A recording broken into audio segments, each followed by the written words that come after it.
Olá pessoal, boa tarde, espero que vocês estejam bem. Então na aula de hoje nós vamos fazer a nossa revisão pré-avaliação 2, tá? Nessa revisão nós vamos tratar basicamente de dois assuntos. Primeiro assunto, discordâncias, né, e sua influência na deformação dos materiais metálicos, e depois alguns outros tipos de defeitos, né, incluindo os defeitos de lacuna e também defeitos de impurezas, tá? Então, a primeira coisa que a gente falou no começo do bimestre foi sobre as discordâncias. Então, as discordâncias, elas são defeitos, né, que todo material metálico vai apresentar em maior ou menor quantidade, e a deformação plástica de um material metálico, ela só acontecerá se esse material ele tiver discordâncias e se essas discordâncias se movimentarem. Então, a habilidade que um metal tem para se deformar plasticamente depende da habilidade que as discordâncias têm para se moverem. Então, se for fácil de movimentar as discordâncias, esse material ele tem alta ductilidade e, portanto, baixa resistência. Se for difícil de movimentar as discordâncias, esse material tem alta resistência e baixa ductilidade. E aí, né, a gente viu então que a discordância ela é um defeito linear, né? Nada mais é do que uma linha incompleta, com uma linha de átomos incompleta lá na estrutura cristalina do meu material. Então, se a gente observar aqui no canto, né, a gente tem linhas completas e existe uma linhazinha incompleta. Essa linhazinha incompleta caracterizaria uma discordância. Lógico que o material vai apresentar um número bem maior de discordâncias, né? Não é uma discordância só. Então, sabendo que quando eu dificulto a movimentação das discordâncias, eu estou aumentando a dureza e resistência mecânica do material, nós falamos então sobre alguns meios de se aumentar, se dificultar a movimentação das discordâncias, né? E consequentemente aumentar a resistência e dureza do material. Então a gente falou da redução de tamanho de grão, do encruamento e da solução sólida. Redução de tamanho de grão. Então o material ele vem de um processo de solidificação. Então inicialmente ele era líquido, ele foi se transformando gradualmente em um sólido até ser um sólido, né? Muitos materiais metálicos apresentam o que a gente chama de estrutura composta ali por vários grãos, né? Então, esses grãos aí eles estão próximos uns dos outros, né? Então, esse processo de solidificação inclui a transformação do material líquido em vários grãos de material sólido, né? E aí, as minhas discordâncias elas vão ficar no interior desses grãos lá do meu material sólido, né? Então, isso é uma representação esquemática, né? Então eu tenho um grão aqui e outro grão aqui do lado. Os grãos, né, que vêm lá do processo de solidificação, eles crescem de forma aleatória, né? Eles não seguem um padrão de crescimento. Então, cada grão cresce ali do jeito que ele quer, né? E as discordâncias estão no interior desses grãos aí. Então, representei aqui os contornos de grão, que é o que separa um grão do outro, e aqui as minhas discordâncias, né? Representei dessa forma aqui. Quando eu estou, então, aplicando a força no material, estou deformando esse material, eu estou movimentando as discordâncias, né? Mas aí, quando chega ali no contorno de grão, para a discordância, o contorno de grão se torna um obstáculo, né? Uma barreira. E aí, o que eu preciso fazer? Então, para vencer essa barreira, eu aumento a força que eu estou aplicando. Ou seja, cada contorno de grão ali, atuando como barreira, vai aumentando a resistência que o meu material oferece à movimentação das discordâncias, né? Então, o que é de se esperar? Que quando eu tenho muitos grãos pequenos, né, eu tenho uma área total de contorno de grão maior do que quando eu tenho poucos grãos que são grandes, né? Então, se eu tiver grãos desse tamanho aqui, bem grosseiros que a gente fala, né, as discordâncias têm um espaço bastante tranquilo para elas se movimentarem, né? Então, ó, se movimenta tranquilamente, opa, uma barreira. Se movimenta todo o interior do grão tranquilamente, opa, outra barreira. Esse material aqui tem resistência mecânica baixa, né? Agora, se eu comparar esse daqui com esse daqui, ó, né, com um tamanho de grão desse tamanho 8 aqui, eu tenho praticamente a discordância anda um pouquinho e encontra uma barreira. Anda mais um pouquinho, outra barreira. Mais um pouquinho, então aqui, ó, eu tenho uma área total de contornos de grão maior do que lá em cima. Então aqui embaixo, né, quanto mais refinada vai ficando a minha estrutura, quanto menores os tamanhos de grão, mais resistente vai ficando o meu material. Então vamos supor que eu tenha o mesmo material solidificado de maneiras diferentes, né? Então aqui eu deixei ele esfriar lá ao ar, ou seja, ele esfriou bem devagarzinho, e aí ele formou grãos grandes, né? Poucos grãos que cresceram muito, e tem um material que eu resfriei em água, né? Não dei tempo para esse crescimento acontecer, então eu tenho muitos grãos que cresceram pouco. Mais para frente a gente vai falar sobre taxa de resfriamento e tudo mais. Mas vamos supor que esse mesmo material esteja em duas condições, com a granulação grosseira e com a granulação refinada. Quando que ele vai ter maior resistência? Quando ele está com a granulação refinada. Por quê? Eu tenho uma área total de contornos de grão maior, né? E essa área total de contornos de grão age como barreira para a movimentação das discordâncias. E aí a STM, né, essa entidade aí responsável por regular muitos dos testes na área de materiais, criou uma numeração, né, chamada de número de grão ASTM. Então o número de grão ASTM vai de 1 até 8, né? Quantos grãos eu consigo colocar em uma imagem dessa que tem 1 polegada quadrada, né? Quantos grãos eu enxergo ali quando eu faço essa imagem no microscópio. E a gente consegue fazer essa conta. O N é o número de grãos contados em 1 polegada quadrada, o 2 constante da formulazinha mesmo, elevado a G menos 1. O G é o que? O G é o número de grão. Então o G ele pode ser 1, 2, 3, 4, 5, 6, 7 ou 8. Né? Para calcular isso daqui, a gente fez alguns exemplos, né, em sala. Então, para calcular isso, eu preciso usar o logaritmo. Né? Vou deixar mais um para vocês treinarem, mas eu preciso usar o logaritmo para resolver. Tá? Outro jeito de aumentar a resistência do material, né, dificultando a movimentação das discordâncias, é formando uma liga. Né?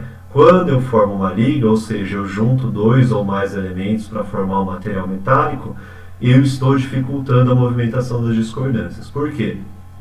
Se a minha liga for intersticial ou se a minha liga for substitucional, de qualquer maneira eu causo distorções na rede cristalina, né? E aí isso dificulta a movimentação das minhas discordâncias, dificulta, né? Eu aumento a resistência do material. Quando eu tenho mais átomos também, isso dificulta a movimentação da discordância. Por que eu tenho mais átomos, né? Se eu tenho material puro, eu tenho um número de átomos. Se eu misturar dois materiais, agora eu tenho átomos dos dois materiais. Então, quando eu aumento, quando eu formo uma liga, eu aumento o número de átomos, aumento as tensões na rede cristalina e assim dificulta a movimentação das discordâncias, né?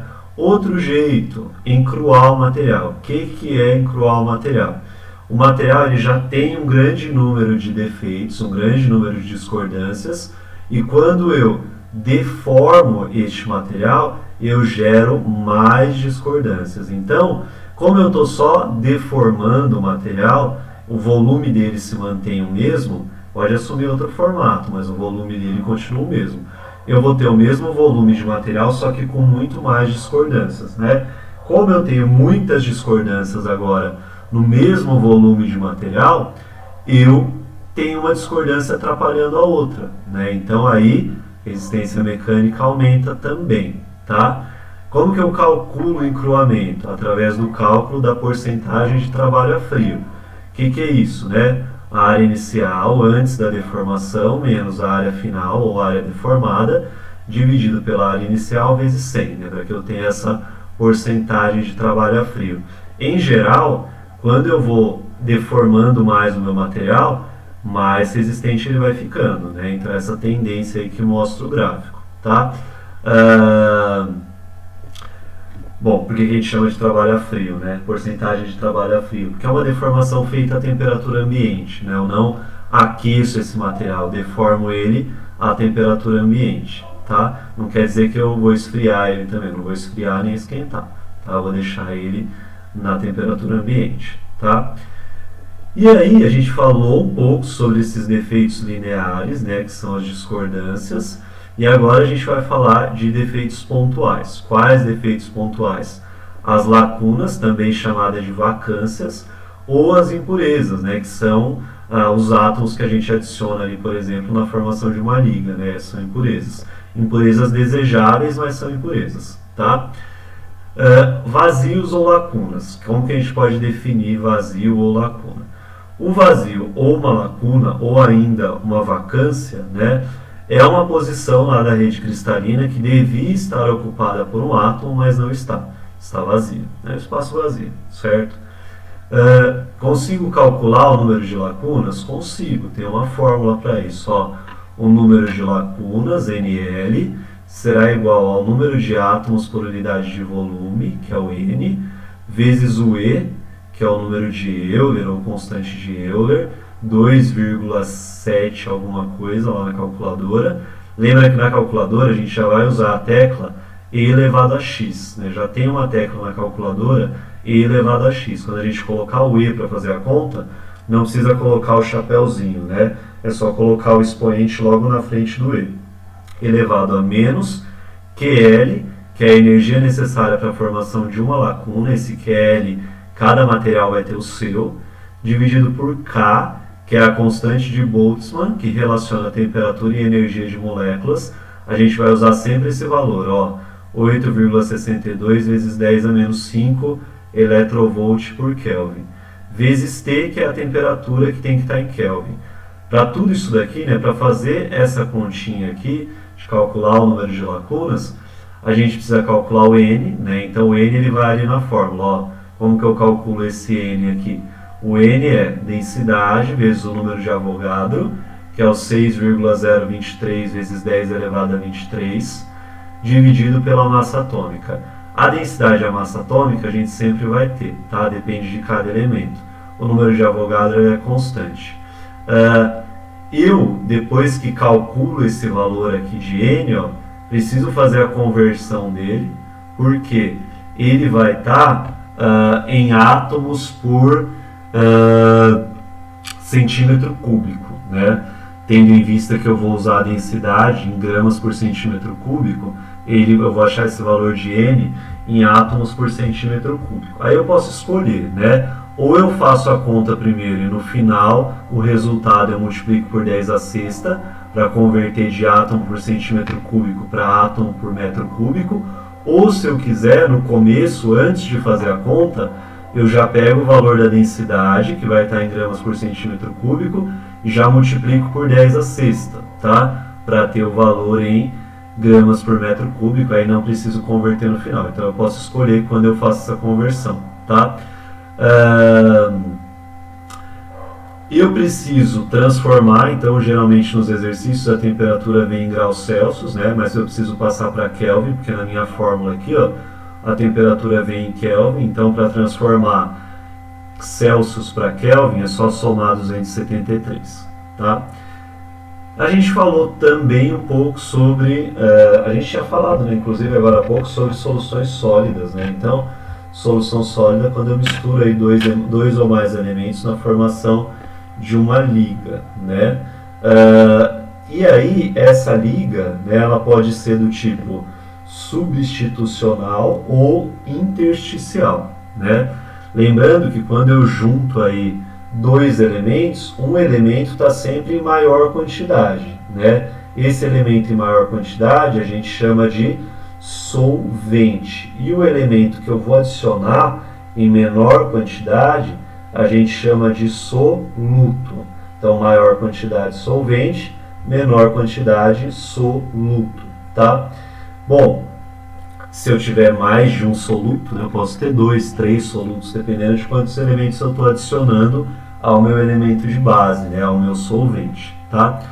E aí, a solução sólida substitucional, o nome dela já diz, né, significa que os átomos do meu soluto, né, que estão sendo adicionados ao solvente, vão substituir posições na rede cristalina que deveriam ter átomos desse solvente. Então aqui, né, ó, tenho átomos do solvente, maior quantidade, cinza claro, e átomos no meu soluto em menor quantidade, no cinza mais escuro. Tá? Então veja, ó, tem posições aqui onde eu deveria ter átomos cinza claro, né? Por exemplo, aqui, aqui, aqui. No entanto, esses átomos cinza claro foram substituídos por átomos cinza escuro, ou seja, do soluto. O que aconteceu? Uma substituição, solução sólida substitucional, tá?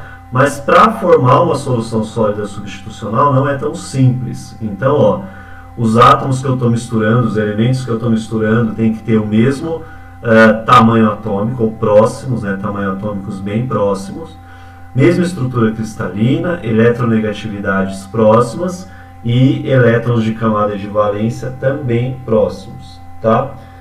Bom, exemplo de solução sólida substitucional, a gente tem aqui, ó, o cobre e o níquel. Quando eu misturo o cobre e o níquel, ó, eles têm raios atômicos muito próximos, ambos são CFC, eletronegatividades próximas e valências também próximas. Então, quando eu misturo os dois, eles se completam, né? Eles formam uma fase só, né? Por isso que a gente chama de monofásica, certo?